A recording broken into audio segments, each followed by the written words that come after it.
Bonjour à toutes et à tous et bienvenue dans cette nouvelle vidéo pour apprendre comment télécharger les fichiers BitTorrent. Pourquoi cela? Parce que c'est très important. Chaque fois quand vous voulez télécharger un nouveau système d'exploitation qui vous est présenté sous forme d'image ISO dans la majorité des cas, je suis actuellement sur le site de DistroWatch pour vous donner un exemple où vous trouvez, en fait, c'est une référence où on publie régulièrement les nouvelles versions, euh, les annonces des publications des nouvelles versions des distributions Linux. Et comme vous pouvez le constater, donc ils sont toutes présentées chez vous en image ISO que vous devez télécharger pour euh, l'enregistrer plus tard sur un CD, DVD ou clé USB à votre convenance en fonction de la machine. Mais ceci, quand c'est des petites tailles comme ça de 600 mégas, 300 mégas, 200 mégas, ça va encore. Mais quand on en arrive sur des versions comme ici où on est à 3 gigas, 4 gigas, ici, les temps de téléchargement peuvent se allonger considérablement en fonction de votre connexion Internet. Bien plus souvent, quand vous le téléchargez depuis le site Internet, voilà, si vous avez une coupure, il n'y a pas la possibilité de reprendre le téléchargement dans ce qu'on appelle faire de resume. Donc tous ces inconvénients-là peuvent être contournés quand vous avez en fait des images de téléchargement alternatives sous format BitTorrent. Mais qu'est-ce que c'est BitTorrent? Rien de plus compliqué, c'est un protocole, un format de fichier et un protocole de transfert. Si on va sur Wikipédia et on commence à lire un peu, en fait, c'est un protocole de transfert, plutôt de partage de fichiers point à point, où en fait le même fichier ISO il est mis sur plusieurs serveurs qui sont ce qu'on appelle les fournisseurs des fichiers ISO, et quand vous mettez à télécharger, en fait le fichier il est morcelé et vous commencez à prendre les morceaux depuis chaque serveur en priorisant bien évidemment les serveurs qui sont plus près, donc la vitesse de téléchargement est plus élevée. Et donc au lieu de télécharger de manière séquentielle un seul fichier de 4 gigas, donc là vous téléchargez en parallèle plusieurs morceaux de ce fichier-là jusqu'à la termination, et à la fin donc tous ces fichiers vont être rassemblés pour vous fournir le fichier ISO total. Mieux que ça, si à côté de vous, donc ainsi vous avez ici une petite animation qui nous montre en fait comment les téléchargements sont possibles. Si il y en a des gens à côté de vous qui sont en train de télécharger le même fichier que vous et qui disposent des morceaux que vous n'avez pas encore téléchargés, donc vous allez, au lieu d'aller sur le serveur chercher le fichier, vous allez le télécharger directement depuis le l'ordinateur de la personne le plus près de vous qui dispose déjà de ce morceau-là. Donc ceci, bien évidemment, n'a aucun risque de sécurité parce que BitTorrent, c'est un protocole sécurisé, hormis le fait que le fichier était altéré à la base sur une des sources, mais de toute façon, quand vous allez télécharger le fichier, vous allez vérifier les sommes de contrôle et vous allez vous rendre compte si oui ou non le fichier que vous avez téléchargé, il est bien celui qui vous est mis à disposition par le serveur source. Donc c'est à ça que ça sert BitTorrent. En fait, ça vous permet de paralléliser votre téléchargement, de pouvoir reprendre les téléchargements quand elles sont interrompues, et ce qui permet aussi de partager à votre tour ce que vous avez téléchargé avec les copains autour, et ce qui accélère énormément les temps de téléchargement. Donc maintenant, bon, j'imagine que vous avez déjà un Linux sur votre machine, c'est peut-être plus votre cas pour vous poser la question comment je télécharge des fichiers BitTorrent et vous savez quels sont les clients à utiliser. Je suis actuellement sur ma machine Windows, sur mon ordinateur portable, et je me mets dans la position un de vous qui souhaite faire le pas et passer vers Linux ou tester d'autres systèmes d'exploitation. Pas que Linux, il y en a aussi bien évidemment d'autres, mais Linux est un des plus populaires. Et comment faire pour télécharger un fichier BitTorrent? Vous avez des fourmis dans les jambes, vous avez plus de patience et vous le téléchargez au plus vite, donc vous jetez sur un fichier BitTorrent et vous allez savoir comment on le télécharge. Ben, il n'y a rien de plus compliqué, il y a trois façons d'installer des applications, des clients BitTorrent. La première, c'est d'aller directement sur le site en question de l'application. Moi, comme vous êtes déjà habitué sur ma chaîne, je ne vous recommande que des applications qui sont open source et seulement dans les cas exceptionnels où il n'y a pas d'autre alternative, je peux vous recommander d'autres applications propriétaires. Mais dans ce cas-là, donc on est assez fourni. Un client BitTorrent open source, je vous recommande les trois les plus communément rencontrés et qui ont aussi des versions pour Windows. Le premier, ce que je préfère et ce que j'utilise, je vous le recommande en premier, il s'agit de QBitTorrent. Donc il suffit de se rendre sur la page de l'application qui se trouve à l'adresse qbittorrent.org et dans la section Download, vous avez ici des clients pour Windows ainsi que les centres de contrôle. Pour comment vérifier les centres de contrôle, nous allons voir ça dans un autre épisode dédié à ça.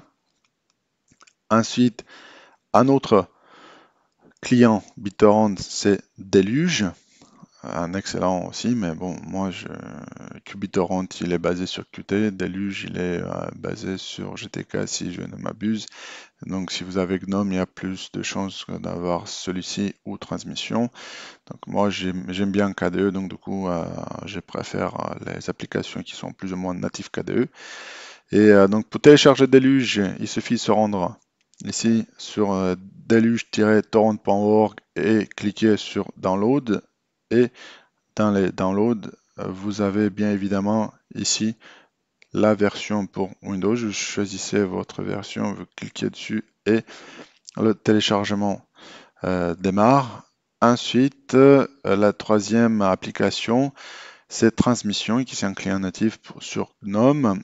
Et pour le télécharger, il y a bien évidemment une version pour Windows. Il suffit de cliquer ici et vous avez des packages pour Windows.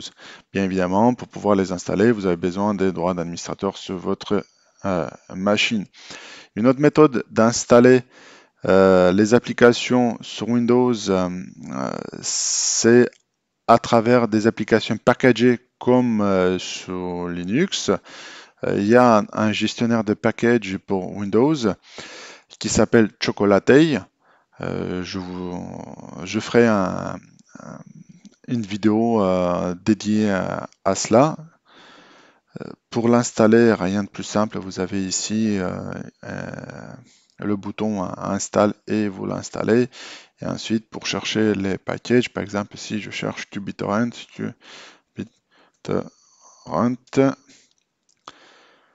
il va rechercher dans sa base et nous avons le package QBitTorrent 4.2.5. Alors où je tourne la vidéo, la dernière version de QBitTorrent c'est 4.2.5 et donc c'est à jour. Donc sur Chocolatey on a le package de la dernière version. Donc pour l'installer, donc voilà, donc c'est cette ligne de commande qu'il faut l'exécuter dans votre PowerShell que vous lancez en mode administrateur.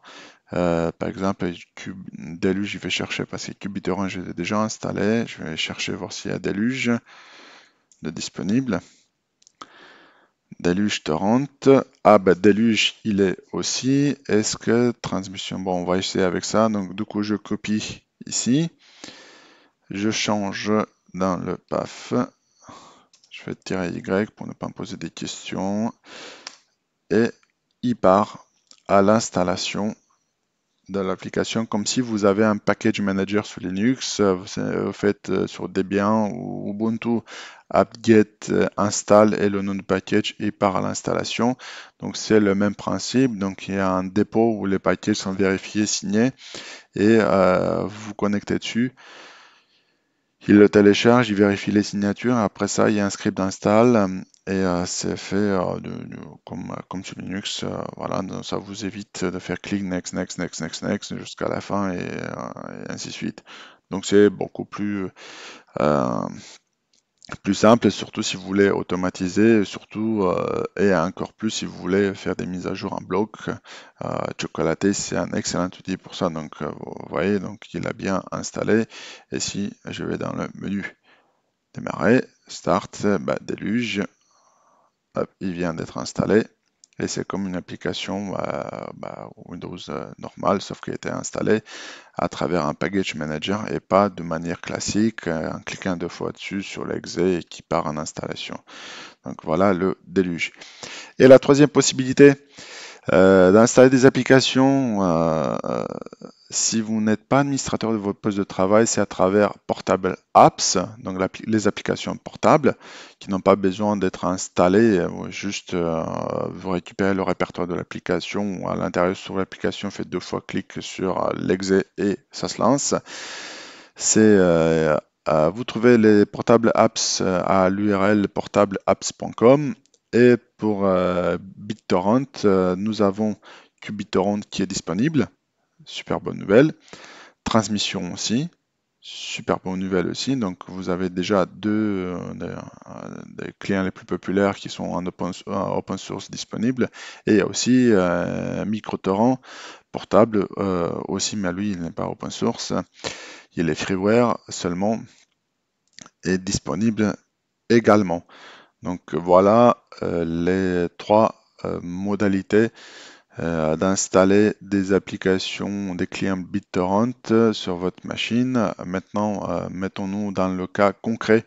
On va aller par exemple sur Ubuntu, la distribution Linux la plus connue. Voilà, sur DistroWatch, on va sur ubuntu.com, ici à l'URL de l'Ubuntu, et on veut télécharger la distribution. On fait clic sur Download. On prend la version Ubuntu Desktop. Et donc si on clique ici, on va le faire là ensemble pour vous montrer. Il vous propose l'image ISO d'un giga au téléchargement. Donc il va prendre un certain temps en fonction de votre lien internet. Donc on ne va pas faire ça. Donc on va revenir à la page d'avant. Voilà, tac. Et je clique sur CR Alternative Downloads, donc les téléchargements alternatifs. Et je vais descendre un peu dans la page. Et j'ai aussi les versions BitTorrent. Donc je vais cliquer sur Ubuntu 20.4 Desktop 64 bits et il me propose de sauvegarder le fichier torrent ou de l'ouvrir avec une application dédiée. Donc, comme j'ai déjà installé des clients BitTorrent, voilà, il est ouvert avec QBitTorrent. Donc il nous propose ce fichier-là qui fait 2.5 gigas à télécharger. Non, moi je vais dire de le télécharger dans le répertoire Download Linux, Select Folder, et on vérifie si tout est bon par ailleurs. On clique OK. Et là, il est en train de se connecter sur les serveurs qui mettent à disposition le fichier et le téléchargement démarre. Encore une fois, le temps de téléchargement dépend fortement de le nombre des images mises à disposition sur les nœuds, ce qu'on appelle seeders, ceux qui fournissent les graines ou les fichiers à télécharger, et aussi de votre connexion Internet. Donc, voilà comment vous pouvez télécharger des fichiers BitTorrent. Si vous avez aimé cette vidéo, n'hésitez pas de mettre un gros pouce bleu, abonnez-vous, faites taper la cloche pour que vous soyez notifié lors des prochaines vidéos que je vais mettre en ligne. Partagez avec tous vos amis. Si vous voulez, vous pouvez aussi soutenir ma chaîne grâce à Patreon et Tipeee. 50 centimes, 1 euro, 2 euros, 5 euros, donc tout est bon pour m'aider à continuer à vous fournir des vidéos. Et moi, je vous remercie énormément pour avoir visionné la vidéo et je vous dis à la prochaine.